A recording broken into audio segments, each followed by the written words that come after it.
জয় শ্রীকৃষ্ণ। রাধে রাধে। প্রিয় ভক্তগণ, প্রথমে আমি আপনাদের চরণে জানাই প্রণাম। তো আজ আমি আপনাদের সম্মুখে গীতার তৃতীয় অধ্যায় অর্থাৎ কর্মযোগ এর 34 নং শ্লোক থেকে আমি 43 নং শ্লোক পর্যন্ত আলোচনা করব।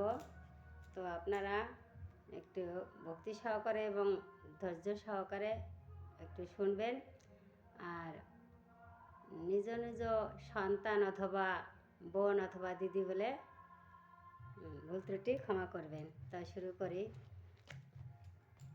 ভগবান শ্রীকৃষ্ণ 34 নং শ্লোকে অর্জুনকে বলেছেন, সমস্ত জীবী ইন্দ্রিয় গ্রাহ্য বস্তুতে আসক্তি অথবা বিরক্তি অনুভব করে, কিন্তু এভাবে আসক্তি ও বিরক্তির বশীভূত হওয়া উচিত নয়, কারণ তা পারমার্থিক প্রগতির পথে প্রতিবন্ধক স্বরূপ। মানে কি বলছেন, যে সমস্ত জীবী যে ইন্দ্রিয় গ্রাহ্য বস্তুতে আসক্তি, মানে ইন্দ্রিয় আসক্তি বলতে ইন্দ্রিয় হচ্ছে পঞ্চ ইন্দ্রিয়, যেমন চক্ষু, কর্ণ, নাসিকা, ত্বক, জিহ্বা। আর ইন্দ্রিয় গ্রাহ্য বস্তু মানে এই সংসারের যত জড় বস্তু আছে, যেমন ছেলে মেয়ে, মানব দেহ কিন্তু একটা জড় বস্তু, আত্মার মৃত্যু নেই, কিন্তু এই মানব দেহ এটা কিন্তু এই জড় বস্তু, দেহের মৃত্যু আছে, তাই এটা জড় বস্তুর মধ্যে পড়ে। তাই সংসারে যত সমস্ত জিনিস আছে, ধন সম্পদ, ছেলে মেয়ে, আত্মীয় স্বজন, এগুলো কিন্তু জড় বস্তুর মধ্যে পড়ে। তাই এই ইন্দ্রিয় গ্রাহ্য এই জড় বস্তুতে আসক্তি হয়, অথবা বিরক্তিও অনুভব করে মানুষ, সাধারণ মানুষ কিংবা অনেক মানুষই এই যে আমরা এই জড় বস্তুর প্রতি আসক্তি এবং বিরক্তি অনুভব করি। কিন্তু আর এই আসক্তি ও বিরক্তি যদি অনুভব করি, তাহলে পারমার্থিক প্রগতির পথে প্রতিবন্ধক স্বরূপ, মানে এই পারমার্থিক মানে ভগবানের পথে আমাদের বাধার কারণ হয়ে ওঠে, যদি আসক্তি এবং বিরক্তি যদি আমাদের হয়। হরে কৃষ্ণ। তারপরে 35 নং শ্লোকে বলেছেন, স্বধর্মের অনুষ্ঠান দোষযুক্ত হলেও উত্তম রূপে অনুষ্ঠিত পরধর্ম থেকে শ্রেষ্ঠ। স্বধর্ম সাধন করতে গিয়ে নিধন হলেও ভালো, কিন্তু অন্যের ধর্মের অনুষ্ঠান করা বিপজ্জনক। মানে স্বধর্ম মানে যার যার ধর্ম বা যার যার কর্ম তার ধর্ম। তো তাই বলছে স্বধর্মের দোষযুক্ত হলেও সেটা গ্রহণ করা ভালো, সেগুলো অনুষ্ঠিত করা ভালো, কিন্তু পরধর্ম গ্রহণ করা ভয়াবহ। যেমন স্বধর্ম, এখানে অর্জুনের স্বধর্ম ছিল, অর্জুন ছিল ক্ষত্রিয়, তাই অর্জুনের ক্ষত্রিয় ধর্মের কর্তব্য আছে যুদ্ধ করা, তাই অর্জুনকে এখানে যুদ্ধ করার কথা বলেছেন, যে তুমি তোমার স্বধর্ম তুমি পালন করো। আর তাছাড়া এই যে এখানে তো মানুষ তো বিভিন্ন রকমের আছে, যেমন ব্রাহ্মণ, ক্ষত্রিয়, বৈশ্য, শূদ্র, এদের যার যার কর্ম তারই করা উচিত। তাই বলেছেন যে যার যার কর্ম যে যেটা ভালো পারে তার সেই কর্মই করা উচিত। তাই অর্জুনকে এখানে যুদ্ধ করার কথা বলেছিলেন, যেহেতু অর্জুন ছিলেন ক্ষত্রিয় ধর্মে যুদ্ধ করা, ক্ষত্রিয় ধর্মের কর্তব্য যুদ্ধ করা। তাই এবার 36 নং শ্লোকে বলেছেন, অর্জুন বলেন, হে বার্ষ্ণেয় মানুষ কার দ্বারা চালিত হয়ে অনিচ্ছা সত্ত্বেও যেন বলপূর্বক নিয়োজিত হয়েই পাপ আচরণে প্রবৃত্ত হয়। বলছে হে অর্জুন ভগবান শ্রীকৃষ্ণ, এখানে হে বার্ষ্ণেয় বলতে ভগবান শ্রীকৃষ্ণকেই বোঝানো হয়েছে, যে মানুষ কার দ্বারা অনিচ্ছা সত্ত্বেও বলপূর্বক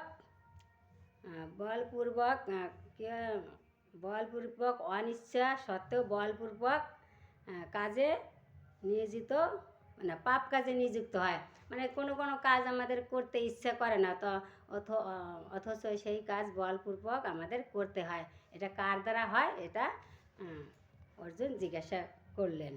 এটা কিন্তু অনেকে ভাবে যে ভগবান তো আমাদের দ্বারা সব কাজই করায়, তাহলে মনে হয় ভগবানই এই পাপ কাজে নিযুক্ত করান, কিন্তু না, পাপ কাজে নিযুক্ত ভগবান করেন না। এই ভগবান প্রত্যেকটা মানুষের মধ্যেই শত রজতম এই 3 গুণ দিয়ে দিয়েছে। তাই শত শতগুণের লক্ষণ কি, যে সৎকর্ম করা, বা ঈশ্বরের প্রতি বিশ্বাস, আর সাত্বিক আহার গ্রহণ করা। রজগুণের মানুষের লক্ষণ মানে তাদের অহংকার বেশি থাকে, তারপরে একটু ধনী হতে চায়, আর কামুক প্রকৃতির হয়। আর তমগুণের মানুষ তারা কি করে, তারা অলস প্রকৃতির এবং নেশা করে, তারপরে বেশিরভাগ সময় ঘুমিয়ে কাটায়, তারপরে মাছ মাংস ইত্যাদি এসব গ্রহণ করে। এদের দ্বারা কোনো কাজই হয় না। তাই বলছে যে যে এখানে কি বলতে গেলাম, তারপরে এটা হরে কৃষ্ণ। তাই পাপ আচরণে যার যার কর্ম সেই তার করা উচিত, সেই কথা বলছে। তারপরে 37 নং শ্লোকে বলছেন, পরধর্মের পরমেশ্বর ভগবান বলেন, হে অর্জুন, রজগুণ থেকে সম উদ্ভব কামই মানুষকে এই পাপে প্রবৃত্ত করে এবং পরবর্তীকালে এই কামই ক্রোধে পরিণত হয়। ওই যে আমি আগে তো বললাম যে রজগুণের মানুষের লক্ষণ হচ্ছে কামক প্রকৃতির, ওরা মাছ মাংস ইত্যাদি ভোজন করে, তো আহার করে, তাই ওদের কাম শক্তি বেশি। আর এই কামনা এগুলো শুধু কাম, যে স্ত্রী এবং পুরুষের মধ্যে যে আকর্ষণ, একেই কাম বলে তা না, এটাও একটা কাম। আবার মনের কামনা বাসনা, যে আমি ধনী হব, এটা করব ওটা করব, এগুলো একটা কামনার মধ্যে পড়ে। তাই বলছে যে এই মানুষের এই রজগুণ থেকেই কামের উৎপত্তি হয়। আর এই কাম যখন মনের কামনা বাসনা যখন পূরণ হয় না, তখনই ক্রোধ জন্মে। আর ক্রোধ থেকেই সৃষ্টি, ক্রোধ থেকেই ধ্বংস, মানে ক্রোধই মানুষের প্রধান শত্রু। আর এই ক্রোধই মানুষের ধ্বংসের পথে নামিয়ে দেয়। তারপরে 38 নং শ্লোকে বলেছেন, অগ্নি যেমন ধূমের দ্বারা আবৃত থাকে, দর্পণে যেমন ধুলোর দ্বারা আবৃত থাকে, অথবা গর্ভ যেমন জরায়ুর দ্বারা আবৃত থাকে, তেমনি জীবাত্মা বিভিন্ন মাত্রায় এই কামের দ্বারা আবৃত থাকে। কি বলছে যে অগ্নি এসে, অগ্নি কিসের দ্বারা আবৃত থাকে? অগ্নি ধোঁয়ার দ্বারা আবৃত থাকে। আর দর্পণ ধুলার দ্বারা আবৃত থাকে। আর জরায়ু মানে গর্ভ অবস্থায় সন্তান কিসের দ্বারা আবৃত থাকে? জরায়ুর দ্বারা আবৃত থাকে। তেমনি এই মানুষের চেতনা, মানে সদ্গুণের চেতনা এই কামের দ্বারা আবৃত থাকে। এটাই শ্রীকৃষ্ণ বুঝাতে চেয়েছেন। তারপরে 39 নং শ্লোকে বলেছেন, এইভাবে কামরূপী চির শত্রু দ্বারা জীবের শুদ্ধ চেতনা আবৃত হয়। এই কাম আগ্রাসী অগ্নির মতো চির অতৃপ্ত। এটা আগের মতোই, তারপরে আগের শ্লোকের মতোই এটা বলা হয়েছে। আর 40 নং শ্লোকে বলেছেন, ইন্দ্র সমূহ মন বুদ্ধি এই কামের আশ্রয়স্থল, তাদের মাধ্যমে কাম জীবের প্রকৃত জ্ঞানকে আবরণপূর্বক তাকে বিভ্রান্ত করে। মানে কি বলছে যে এই ইন্দ্রিয় এই কামের স্থল হচ্ছে মন। মন। তাই কামের স্থল হচ্ছে মন, তাদের মাধ্যমে কাম জীবের প্রকৃত জ্ঞানকে আবরণপূর্বক তাকে বিভ্রান্ত করে। এই কামই কাম কী করে? মানুষের প্রকৃত জ্ঞানকে আবৃত করে রাখে, মানে ঢেকে রাখে। তারপরে কি বলছে যে 41 নং শ্লোকে বলছেন, অতএব হে ভারত শ্রেষ্ঠ। হে ভারত শ্রেষ্ঠ বলতে এখানে অর্জুনকে বোঝানো হয়েছে। শ্রীকৃষ্ণ বলছেন যে হে ভারত, বলছে ইন্দ্রিয় সমূহ হে ভারত, তুমি প্রথমে ইন্দ্রিয়গুলিকে নিয়ন্ত্রিত করো। আহ, ইন্দ্রিয়গুলিকে নিয়ন্ত্রিত করে জ্ঞান ও বিজ্ঞান নাশক পাপের প্রধান প্রতীকরূপ এই কামকে বিনাশ করো।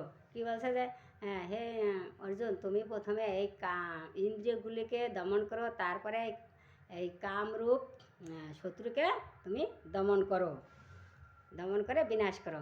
তারপরে কি বলছে 42 নং শ্লোকে বলেছেন, স্থূল পদার্থ থেকে স্থূল জড় পদার্থ থেকে ইন্দ্রিয়গুলি শ্রেষ্ঠ, ইন্দ্রিয়গুলি থেকে মন শ্রেষ্ঠ, মন থেকে বুদ্ধি শ্রেষ্ঠ, আর তিনি মানে আত্মা, আত্মা সেই বুদ্ধি থেকেও শ্রেষ্ঠ। কি বলছে এই যে স্থূল জড় পদার্থ মানে আমাদের এই দেহটাকে জড় পদার্থ বলা হয়েছে, যে এই জড় পদার্থ থেকে ইন্দ্রিয়গুলি শ্রেষ্ঠ। ইন্দ্রিয়গুলি কি চক্ষু, কর্ণ, নাক, তাসিক, কি চক্ষু, কর্ণ, জিহ্বা, ত্বক, এগুলো হচ্ছে পঞ্চ ইন্দ্রিয় এবং মন। এই ইন্দ্রিয়গুলি হচ্ছে জড় পদার্থ, দেহ থেকে ইন্দ্রিয়গুলি শ্রেষ্ঠ, সেই কথা বলছে। আর ইন্দ্রিয়গুলি থেকে হচ্ছে মন শ্রেষ্ঠ, আর মন থেকে শ্রেষ্ঠ কি, মন থেকে শ্রেষ্ঠ বুদ্ধি, বুদ্ধি থেকে শ্রেষ্ঠ কি তিনি বা আত্মা। এই আত্মার উপরে আর কেউ নেই। আত্মা মানেই ভগবান শ্রীকৃষ্ণ বা পরম ব্রহ্ম শ্রীকৃষ্ণ, এনে সর্বশ্রেষ্ঠ।